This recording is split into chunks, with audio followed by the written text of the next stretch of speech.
Comme vous avez pu le voir, le Barça a remporté le match sur le score de 5-0, notamment grâce au but de Griezmann, Clément Lenglet, un doublé de Messi et un but d'Arthur. Donc les passeurs décisifs ont été Messi, De Jong, Rakitic et Nelson Semedo. Avant de parler de ce qui s'est déroulé pendant ce match, on va d'abord présenter la composition d'équipe. Ter Stegen au but, Semedo latéral droit, Piqué Lenglet en défense centrale, Jordi Alba latéral gauche, De Jong, Busquets, Vidal au milieu de terrain, Messi, Griezmann, Ansu Fati en attaque, sans surprise. Pas de repos pour ce match de coupe donc. Vidal logiquement choisi en relayeur pour apporter offensivement, on l'a vu lors du match de Valence, il a quand même apporté pas mal de choses lorsqu'il est rentré. Nelson Semedo plutôt que Sergi Roberto en latéral droit, et Ter Stegen titulaire puisque Neto est blessé. Donc toujours pas de vrai numéro 9 puisque le Barça ne recrutera pas à ce poste lors de cette fenêtre de mercato. Ça a donc été confirmé avant le match par Guillermo Amor qui expliquait bien que le Barça n'avait pas le temps pour recruter un top numéro 9. Donc on pourrait quand même se demander si c'est le bon choix. Personnellement, je pense quand même que c'est la moins pire des choses à faire. Je voyais mal encore un 9 type Boateng l'hiver dernier arriver. Le club a refusé selon la presse quand même pas mal de joueurs comme Islam Slimani, Borja Iglesias ou encore Llorente, donc c'est pas des cracks. Donc c'était impossible d'avoir un top numéro 9 cet hiver. Donc à mon avis, il vaut mieux quand même garder l'argent pour un top attaquant l'été prochain, type Lautaro Martinez ou autre. Bref, parlons quand même de la première mi-temps. Donc j'en avais parlé lors de l'avant-match. Pour être tranquille face à un bloc bas comme les Ganes, il fallait quand même marquer assez rapidement. Et c'est ce qu'a fait le Barça avec d'ailleurs une magnifique passe de Messi qui a décalé Nelson Semedo qui met une belle passe à Griezmann qui marque et qui donc permet au Barça de mener 1-0. Donc ça fait quand même du bien de voir une action comme celle-ci, même si ça peut paraître assez basique. Ça fait également du bien de voir Griezmann marquer, même s'il n'a pas des stats folles cette saison, il a quand même des stats assez correctes. Mais à mon avis, ce qui pêchait avant le match de ce soir, c'était peut-être son impact dans le jeu. Donc franchement, j'ai trouvé la majorité de la première mi-temps très bonne. Alors comme je l'avais déjà dit, certains diront que c'est que les Ganes, c'est les derniers Liga, mais bon, vu avec le peu de certitude qu'on a dans le jeu, un tel match, je prends tous les jours personnellement. J'ai trouvé d'ailleurs Ansu Fati tellement meilleur à gauche qu'à droite. Le pressing à la perte de balle était quand même assez impressionnant, ça change quand même de certains matchs sous Valverde. Les Ganes a quand même fait une bonne première mi-temps, à son niveau évidemment. Ils ont fait une ou deux frappes assez dangereuses, mais sinon le Barça a quand même largement dominé la première mi-temps. À la moitié de la première mi-temps, il y avait quand même déjà 2-0 puisque Clément Lenglet a marqué sur un corner de Messi. Donc Clément Lenglet qui pique au premier poteau pour marquer de la tête. C'est d'ailleurs ce que faisait Griezmann au début de saison, mais bon, ça doit être plus facile pour marquer de la tête quand on s'appelle Clément Lenglet que Griezmann. Même si Griezmann a quand même un bon jeu de tête.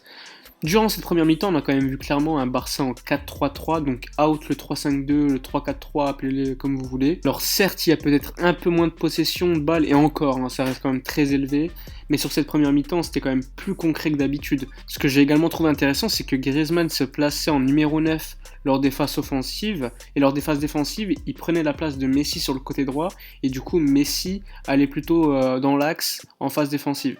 Donc contrairement à lorsqu'il y avait Suarez, il y avait quand même désormais 10 joueurs de champ qui participaient défensivement. Lorsqu'on avait une attaque Messi, Suarez, Griezmann défendait alors que Messi, Suarez avaient quand même tendance à rester dans l'axe, à attendre, à faire un pressing assez moyen, alors que ce soir on a clairement vu que Griezmann pressait, Ansu Fati pressait et Messi pouvait un peu se reposer dans l'axe. Autre point, ce qui manquait depuis quelques temps, c'était quand même le manque de profondeur prise par les joueurs. Donc depuis l'arrivée de Quique Setién, on a quand même vu que le but de Griezmann contre Ibiza ou encore le premier but de ce soir était quand même issu d'actions où les joueurs prenaient clairement la profondeur. Il y a également d'autres actions où on voit Semedo prendre la profondeur, mais c'est pas le seul puisqu'il y a aussi Griezmann, Ansu Fati qui n'hésitent pas à courir sans ballon. On sait Suarez, Messi, c'est pas des joueurs de profondeur. Logiquement, il y a l'âge. Plus c'est des joueurs qui préfèrent avoir le ballon dans les pieds.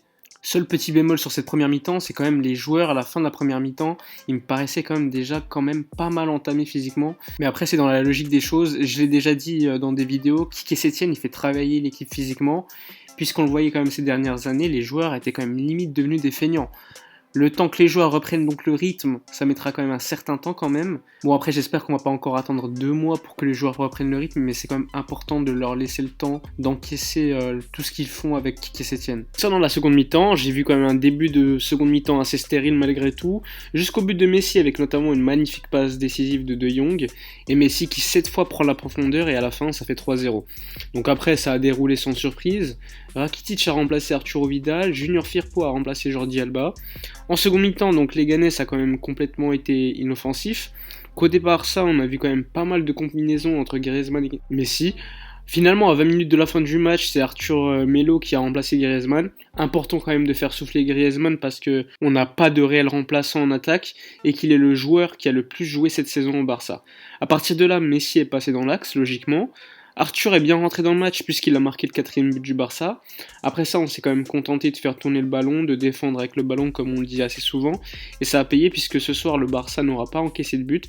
Et en plus de cela, Messi va claquer le cinquième but du match, grâce d'ailleurs à une belle passe décisive de Rakitic, faut le dire. Donc ça fait un doublé pour Lionel Messi ce soir. Ter Stegen a eu du travail qu'en fin de match, et comme souvent, il l'a bien fait. Alors globalement, ça a été quand même un match assez intéressant, même si ce n'était que les Ganes.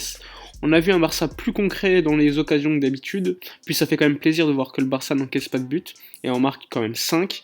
On a vu aussi pas mal de fois les joueurs arrêter de dépendre de Messi. On voyait quand même que lorsqu'il y avait Valverde, les joueurs avaient quand même tendance, dès qu'ils récupéraient le ballon, à la donner à Messi.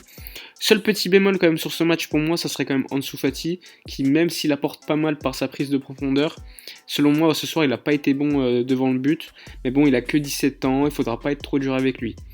Concernant mon homme du match, sans surprise, ça va être Messi avec son doublé et sa passe décisive. Match plein pour Messi qui s'est quand même assez amusé ce soir, c'était tranquille pour lui. Bref, c'est la fin de la vidéo, j'espère que ce petit débrief du match vous a plu. N'hésitez pas à dire en commentaire ce que vous avez pensé de ce match ou de certains joueurs. N'hésitez pas à liker, partager et encore à vous abonner à la chaîne. Personnellement, je suis satisfait de la qualification, donc on verra d'ici quelques heures contre qui on va tomber en quart de finale de Coupe du Roi. Prochain match du Barça contre Levante ce dimanche au Camp Nou à 21h. D'ici là, je vous dis à bientôt et surtout, portez-vous bien.